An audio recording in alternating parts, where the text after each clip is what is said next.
Good Monday evening and welcome to the NCWLIFE Evening News. I'm Grant Olson. Before we get to today's top news stories, let's take a peek outside that weather window, and wow, what a hot one out there once again today.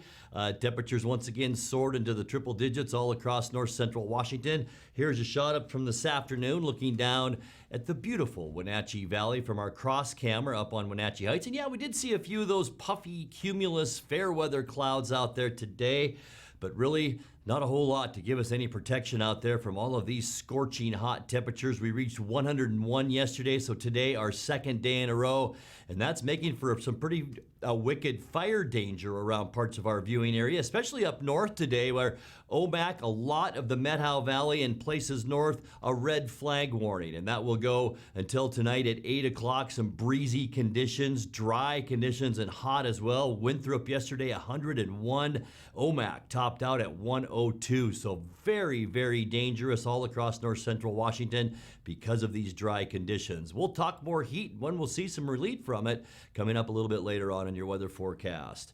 And now a few of the stories we're following for you tonight. A weekend search for a criminal suspect and a 20-month-old child came to a successful conclusion on Sunday. A 30-year-old motorist allegedly stole a car from a Wenatchee dealership on Friday, fled, and then finally crashed into another vehicle just outside Leavenworth. And a Quincy man died Saturday after apparently suffering electrocution while working on a farm irrigation system. But first, we begin tonight. Local fire agencies today quickly contained a vehicle fire that turned into a brush blaze. That's in a fire-prone area of Douglas County. The vehicle caught fire at milepost 7 on McNeil Canyon Road about 12:15 this afternoon, but responders had the incident under control about 20 minutes later. McNeil Canyon has been the site or flashpoint of many large fires over the years. About 7 agencies responded after the call went to 2 alarms. No one was harmed and no structures damaged. Well, a weekend search for a criminal suspect and a 20-month-old child came to a successful conclusion on Sunday. 41-year-old Travis Greer Hidasco of Florida was taken into custody after Chelan County Sheriff's deputies began seeking him Saturday night on suspicion of domestic assault. Hidasco, who has previous criminal history in other states, was camping with his partner just east of Stevens Pass when he allegedly assaulted the woman and then fled on foot with their child.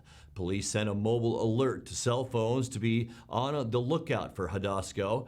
They caught him the next morning not far from his campsite and recovered the child. He faces a possible charge of second-degree assault.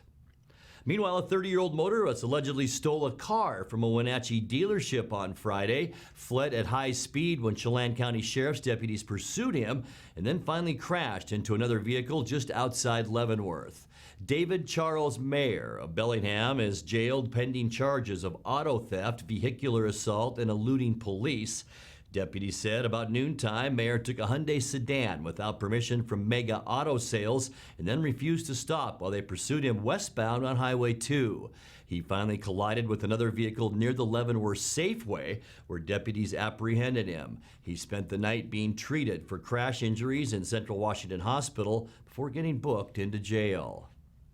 A Quincy man died Saturday after apparently suffering electrocution while working on a farm irrigation system. 27-year-old David Ricardo Armas Sandoval was found unresponsive about 4:30 p.m. at Weber Farms along Dodson Road near Ephrata. Grant County Sheriff Tom Jones said it's believed Sandoval received a fatal shock, but an autopsy will be held to pinpoint the cause of death.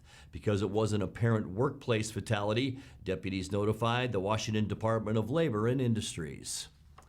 Well, coming up next, the mother of 4 who took her children along to a campground robbery last fall has now been sentenced to 17 months in prison.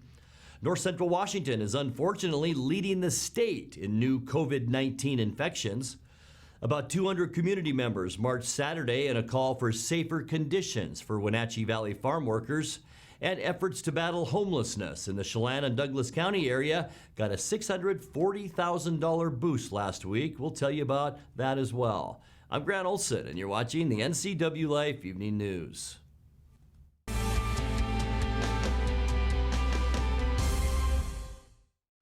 It's estimated that 1/3 of Americans do not have a financial plan. At D.A. Davidson, their advisors are working to change that because they understand the importance of planning for the future. At D.A. Davidson, they believe in partnering together to build a strategy tailored to your needs. They spend the time and have the knowledge to help keep your financial future on track. Let D.A. Davidson Financial Advisors of Wenatchee put the strength of advice to work for you. Don't worry, all the fun is around the corner. There's no better time to get ready than now with Blue Lagoon Pool and Spa sale. Stock Up and Save sale is now going on in-store and online at bluelagoonpoolandspa.com. Even pool heaters are on sale. Financing available upon approval. Credit 24-month, no interest with equal payments. Stop by today or order online at bluelagoonpoolandspa.com. Free water testing available in-store or curbside. Don't wait, the sale is going on now. Coming home should never be a chore.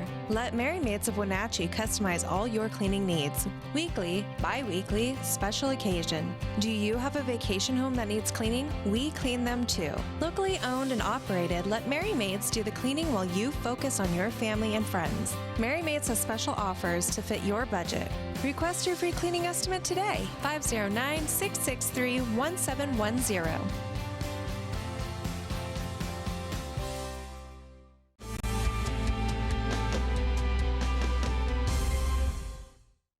Welcome back. In another news, the mother of 4 who took her children along to a campground robbery last fall has been sentenced to 17 months in prison. 34-year-old Becca Ray Rosenberg pleaded guilty on Wednesday to charges of second-degree robbery, assault, and 4 counts of child endangerment in Douglas County Superior Court. Rosenberg and her partner Kai Michael Shelton took part in a September 27th robbery at a Bank Lakes campground that turned violent.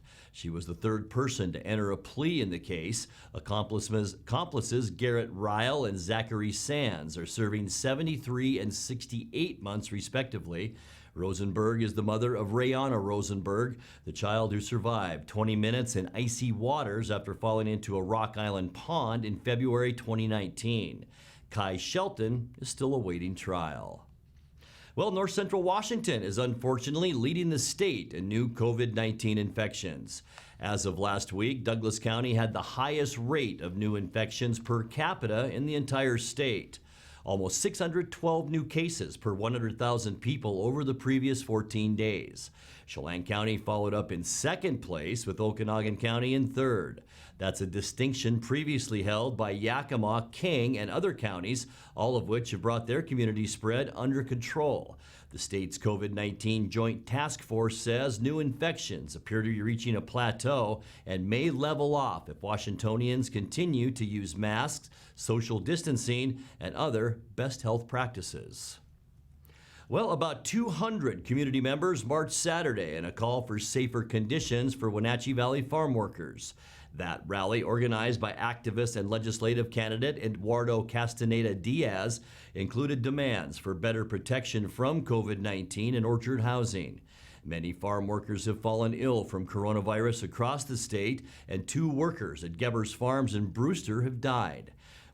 Advocates say close working conditions and shared housing have contributed to the spread.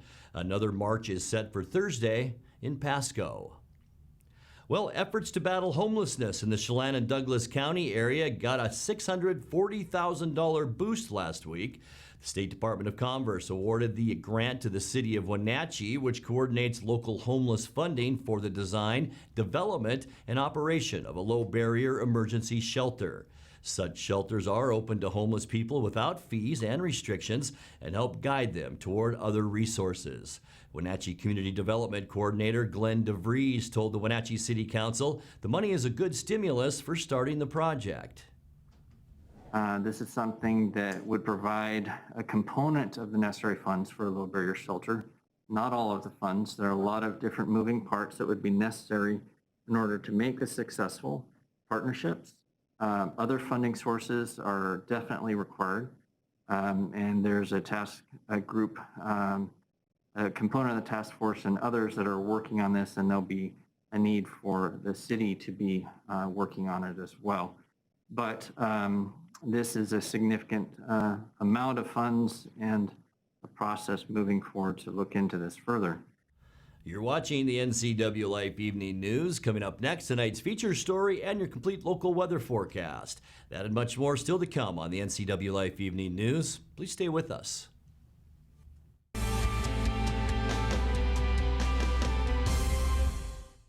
I'm Tom from Alpine Air Heating and Cooling. At Alpine Air, we think of ourselves as customer service-oriented retailers.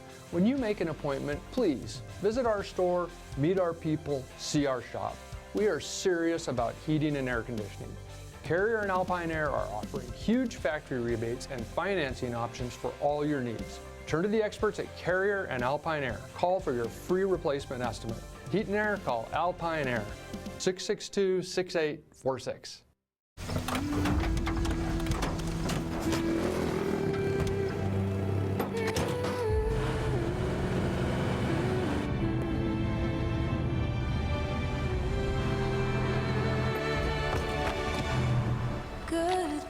Introducing the most capable Sierra lineup ever.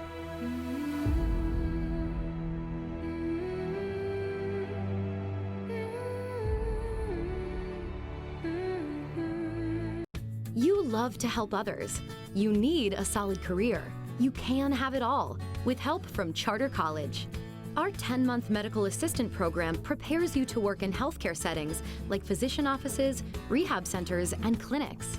You'll learn to take patient vitals, assist with exams, administer injections, and maintain medical records.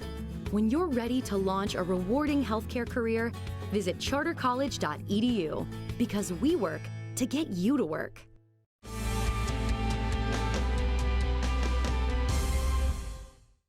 Welcome back to the NCWLIFE Evening News. The Wenatchee Valley Museum and Cultural Center remains closed to the public during the pandemic, but they're still keeping local history virtually accessible. In tonight's feature story, Curator's Corner, Collections Coordinator Anna Spencer shows off treasures and locations from Wenatchee's past. Tonight, she offers a quick peek inside of the city's most treasured homes, the Wells House.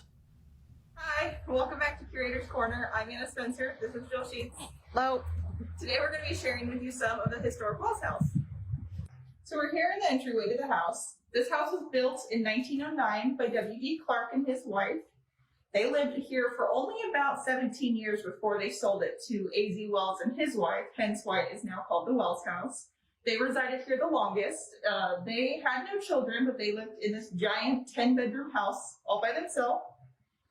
And after they had retired and they were ready to move on, they actually deeded the house and gave it to the college, which started in 1939 in the old high school and then moved here in 1949 to start classes and boarding. Here we are in the main living room of the house where the families would reside, and this also would then be the social room for the college. One of the cool items that we have here in the Wells House is a desk that once belonged to A.Z. Wells in his work establishment downtown. We actually acquired this last year, and somebody had found it in Apple Annie's Antiques. And we were able to raise enough money to put it here in the Wells House. Now here we are in one of the upstairs bedrooms. It even has its own fireplace. It has its own closet and bathroom. And here you can see as part of the exterior castle is the turret, and this was just part of the room, and this is then used as a small classroom during the college days. The house's original ballroom. This is where they would hold events and dances down. This is in the basement of the building. And they would have social gatherings, and then it was converted into the cafeteria when the college moved in. You can see has the original sliding doors for behind this is the kitchen, and the kids would come in here and eat.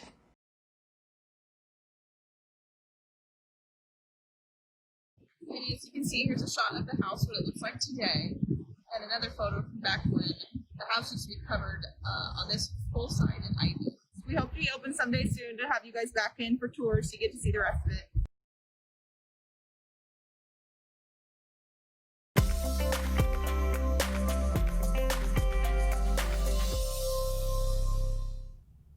Time now for a check of your North Central Washington weather forecast. Let's go outside first and take a look at this afternoon's conditions. And don't have to tell you, if you were out there today, it was a hot one. In fact, normal, really, for us in middle of August as we are right now. It's a hot time of year, and here's a look down at the Wenatchee Valley this afternoon from that camera, our cross camera at Wenatchee Heights, and we did see a little bit of haze out there from that McNeil Canyon fire that we told you about from earlier today, so it was kind of hazy at times. Also, some fair weather cumulus out there just above the Cascades today, but that didn't keep our temperature down much this afternoon. Unofficially, high temperature at Pangbourne Airport, there you have it, 101. And that ties our high temperature from yesterday, where it was also 101. It's been a hot couple of days. Normally, we should be about 86 for this time of year. 72. Probably felt that this morning, too, as you walked out the door. That was our low this morning. 61 is normal. Record high 104 set in 2008. And our record low temperature 48 set back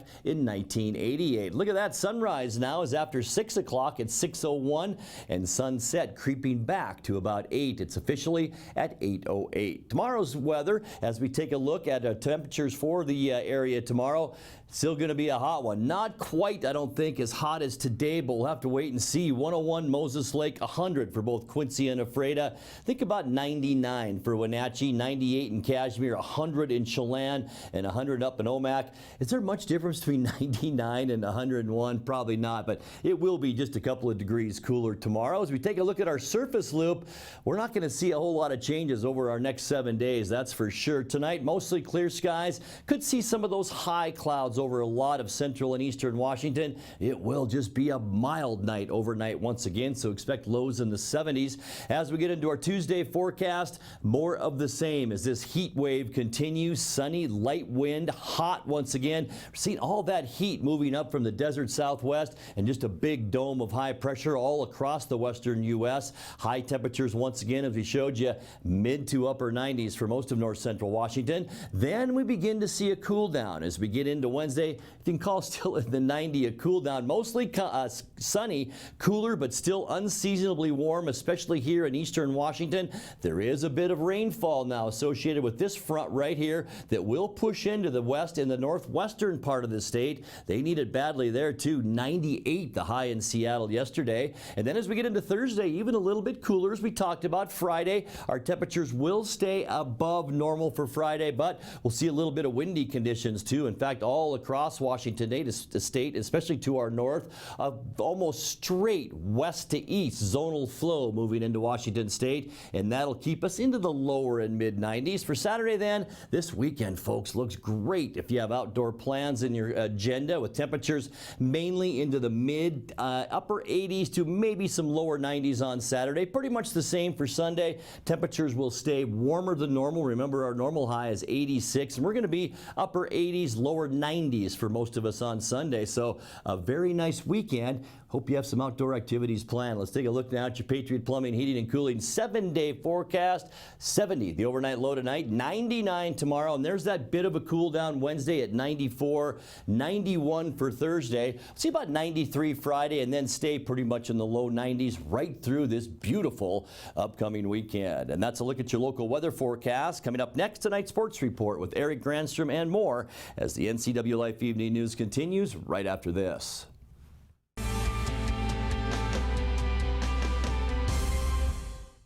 Pybus Public Market's motto is where community meets.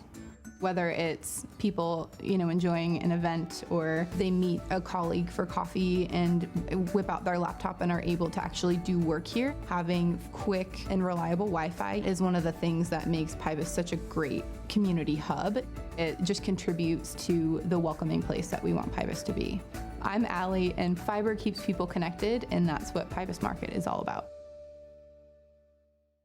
Hi, this is Brian Snyder with Blackrock Asphalt Services here in Wenatchee, your local Blackrock seal coat company. Have you looked at your driveway or parking lot lately? Is it gray and oxidized? Does it have cracks that have not been taken care of? Or do you have striping that is pretty much non-existent? Please give us a call locally here, 509-665-9769. Learn more at blackrockasphaltsealcoating.com. What's your Automocha emergency? It's a Frappuccino mocha with whip. The espresso shakes are my most favorite because I can get any flavor. Peanut butter chocolate for pita. Definitely the espresso shakes. My favorite is the mocha pepitas. A peach Red Bull.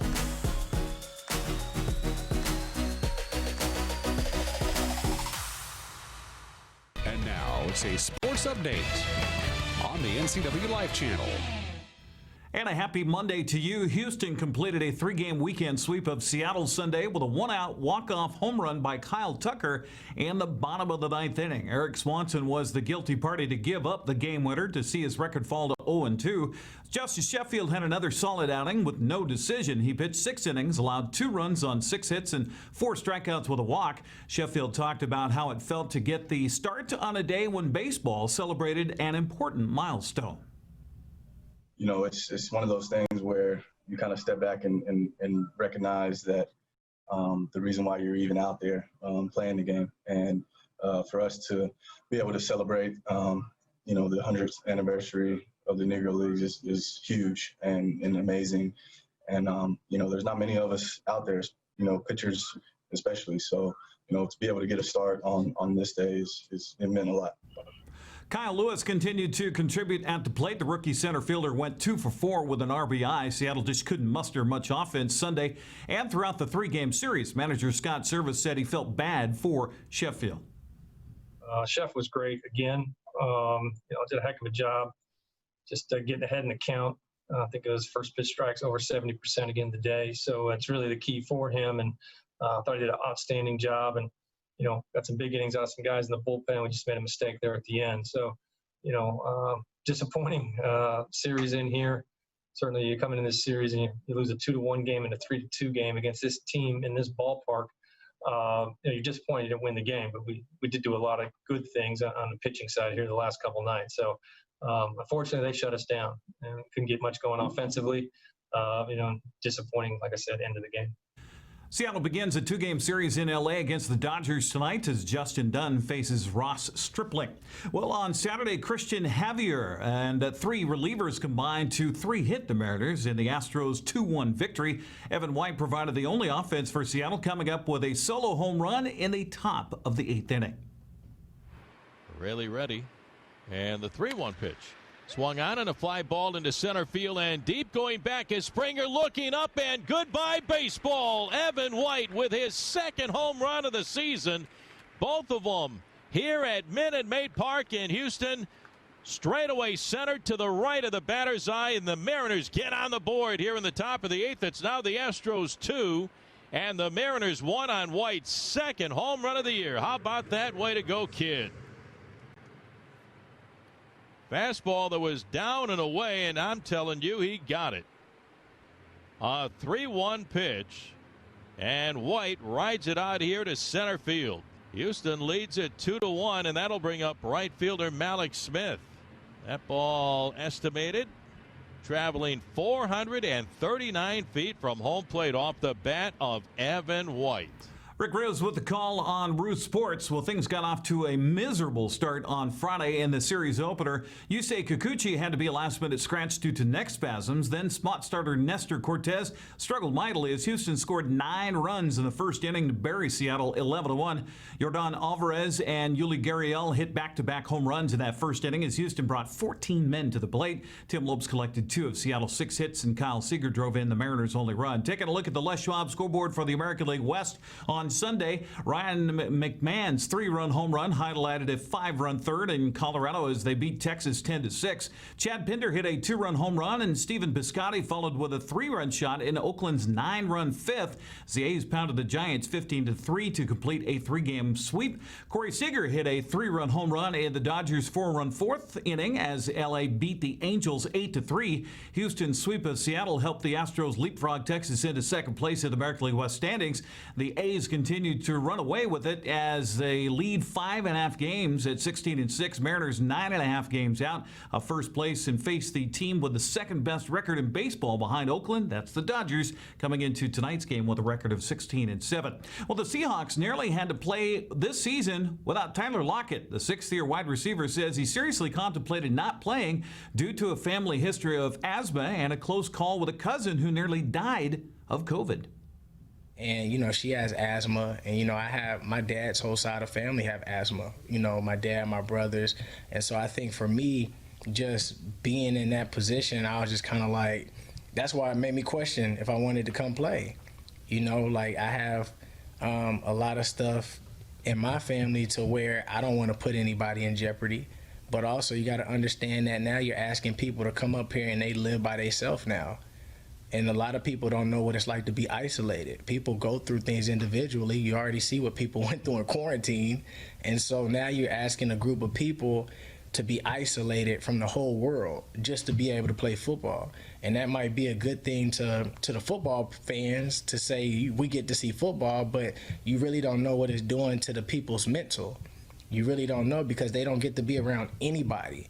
You know, we only come here, we practice, and that gives us time. It's kind of like recess. It gives us time to be around people, but then we got to go home, get on Zoom calls, and we're literally sitting at home by ourselves. And now you got rules that say you can't go this place, you can't go do that, you can't go do that. And so you really got to figure out how to deal with these mental health issues that a lot of people don't know that individuals have. And so I think it's just a lot that's going to have to take place, but we have to be able to also learn how to be open and talk to therapists and stuff so that we don't put ourselves in a bad, isolated mindset just to make football happen. Lockett says he chose to come to camp and play this season to override his fears of the things he can't control. Tyler says he's confident he and the rest of the offense can take another step forward this season. Seahawks training camp continues at the VMAC in Renton as they prepare for a scrimmage Saturday at CenturyLink Field. Fans can tune in daily at 1 o'clock on Q13. Also watch it at Seahawks.com. Hey, we're back racing Saturday at Wenatchee Valley's Super Oval. Here's what's on tap. The night sponsored by Johnson Electric features 5 classes of racing. They have the Hobby Stock Challenge, Northwest Focus Midget Series, Holidays Custom Muffler B-Mods, the Plum Perfect Roadrunners, Northwest Pro 4 Trucks. We'll have it live at 6 o'clock Saturday here on the NCWLIFE channel. That's Sports. Grant, back to you. Thanks a bunch, Eric. And recapping tonight's top story, a weekend search for a criminal suspect and a 20-month-old child came to a successful conclusion on Sunday. 41-year-old Travis Greer Hidasco of Florida was taken into custody after Chelan County Sheriff's deputies began seeking him Saturday night on suspicion of domestic assault. Hidasco, who has previous criminal history in other states, was camping with his partner just east of Stevens Pass when he allegedly assaulted the woman and then fled on foot with their child. Police sent a mobile alert to cell phones to be on the lookout for Hidasco. They did catch up to him the next morning not far from his campsite and recovered the child. He faces a possible charge of second-degree assault. Now let's check in with Dan Kuntz for a look at what's coming up tomorrow morning on Wake Up Wenatchee Valley. Dan? Thank you very much, Grant. Join me for a Tuesday edition of Wake Up Wenatchee Valley. It's been a long time since I've seen my friend Kyle Green, and Kyle is going to be participating and spearheading something very, very important for first responders. It's going to be coming up in September. It's one of the few events that actually hasn't been canceled because of COVID-19. We're going to give you that information, and you don't want to miss that conversation with Kyle. And he's bringing a guest. Plus, we'll have that warm weather forecast, news, sports, and everything you need to start your Tuesday, which is live and local here on Wake Up Wenatchee Valley. We'll see you tomorrow at 7 a.m. Grant, back to you. Thank you, Dan. We'll be watching. And that's going to do it for our newscast tonight. For more on these stories and other news from around North Central Washington, you can find us on Facebook or our website at ncwlife.com. And remember, if you see news happening, we'd like to hear from you. You can send us an email at news@ncwlife.com or give us a call at 888-6295. I'm Grant Olson. Thanks for joining us, and have a great night.